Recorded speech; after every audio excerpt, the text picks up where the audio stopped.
We're live here in the studio with Mello Mac. So, Mello, how did you get your name? Oh, shit. See, Mac is my initials. So, I mean, they always call me Mac, M-A-C. It's my initials. And Mello, when I was in school, just laid back. So, homeboy used to always come in the crib and be like, Mello. His name stuck with me. So, you know what I mean? All the fellas started calling me Mello, and it just kind of stuck. So, I just put the two together. Because you know, in this business, you got to have something different. You got to have something different. I was just named Mello. There's probably 20 other Mellos. And like, Mac is real to me. So it ain't like I just made it up like on some pimp or nothing like that. Mac is real to me. That's my initials.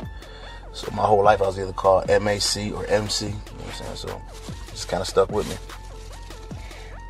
And you said you're from Pittsburgh? Yeah, Pittsburgh, PA. I'm from, you know what I mean? My hood is called Brad Out. And how did you get down here to Atlanta?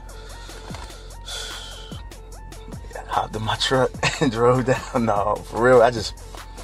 Pittsburgh is a city where it's growing day by day in the hip hop scene. You know what I'm saying? I can't say it's dead, but at one point in time it was. Wasn't nothing there. There ain't really no outlets. The industry ain't there. The industry is here. So I'm a person where me and my homeboy Joe, we was just sitting there thinking like, really, we put about 5 cities on. We put like, you ever see Coming to America? Where they put the 2 cities out. We did that with like 5 cities. We either gonna move to Philly, New York. We even thought about moving to Chicago, LA, or Atlanta. You know what I'm saying? So we took a trip, visited all the places. Atlanta seemed like the hotbed where it was supposed to be at. You know what I'm saying? It was like more receptive to what we got going on. So we chose Atlanta. And out of them places, probably the cheapest. So, from meeting you, I know you're working with Wendy Day, so it seems like that choice might have been a good one. You know what? And that's what made it all click up. You know what I mean? I met Wendy back in 2005. We actually, I was with another label that's called Panama Records. The owner of Panama Records and now the owner of Paperboy Entertainment, they was together. You know what I'm saying? So the owner for Paperboy Entertainment and they linked up with Wendy through email. And so we got in the ride and made the ride to Memphis. We drove 12 hours to Memphis to check her out. First initial meeting went kind of good, you know what I'm saying? But Panama Records folded, you know what I'm saying? So me and my man Joe, which is the owner of PBE, Paperboy Entertainment, the one I'm with now, we basically regrouped and started a whole new plan. You know what I mean? Got a demo together, took it up to Chicago to this place called, it was called Get Seen, Get Signed, some bull.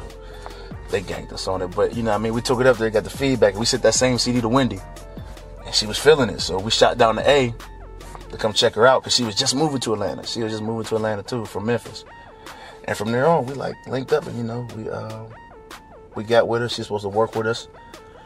What was the second quarter, 06, but she ended up actually working with us in 06 of October and been working with her since. So it's like, it ain't really been just no quarterly thing with her. And how do you think it's going? Oh, I can't lie, man. Wendy put me in a lot of great positions. A lot of places I'd have never been able to get on my own. You know, that's real. Like, I done did TJ's DJs perform there. I did Street Talk a couple times last year. You know, it's like, you know, it wasn't been places I wouldn't imagine being going and meeting people I wouldn't imagine meeting. So it's like she's put like this. Wendy's like the coach. You know what I'm saying? She set the plays, and now it's just up to me to run the point and do what I gotta do. So she sets it up for me to meet the key people. She makes the introduction. Now it's just for us to run with it. So I could say my life changed in about a year. You know, everything changed in about a year because in Pittsburgh the grind was hard. We was up the grind and they was loving us, but you know, we ain't know how to take it to that next level. We came out here and got with her, and within a year she taught us how to get to that next level. So now it ain't nothing for me to go places, like go home and get it on radio. Like if you ask anybody from Pittsburgh, radio is impossible. But Mello Mac got 3 songs on radio, so you know what I'm saying? So it's like, it ain't nothing for me to go up there and get it done. And I learned all that from basically running around her, you know what I'm saying? So now my network is getting bigger. Like everything she taught me, like I wouldn't have never met you. You know what I'm saying? I would have never met you, you know what I mean? Because I'm from Pittsburgh, like where I'm from, we don't, in the club, we don't go meet and greet. We just stare at each other. We stare at each other, you know what I mean? Like, because something about to go down. So we looking, we just watching. Head on the swivel, so it's like, I can understand that. TJ's was the craziest thing I'd ever seen. Yeah, so, you know, we learned. So, with your music, do you have any advice for people that are trying to get to your level with your music that you're at? like youngsters that, you know. Yeah, one thing for sure is like you gotta really treat your music like a business.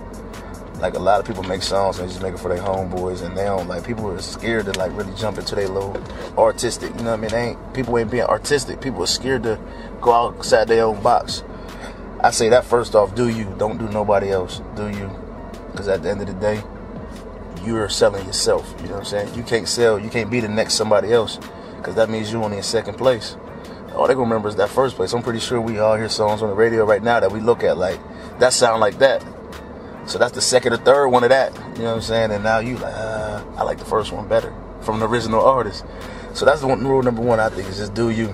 Because you never know. I mean, we all look at music, and music is changing. It's changing a lot. Like, before, music was dominated by two places, New York and LA. Now it's everywhere. So, you know what I'm saying? New personalities is coming out of everywhere. I'm from Pittsburgh. I'm a brand new personality to this business, you know what I'm saying? Like, I'm a new personality.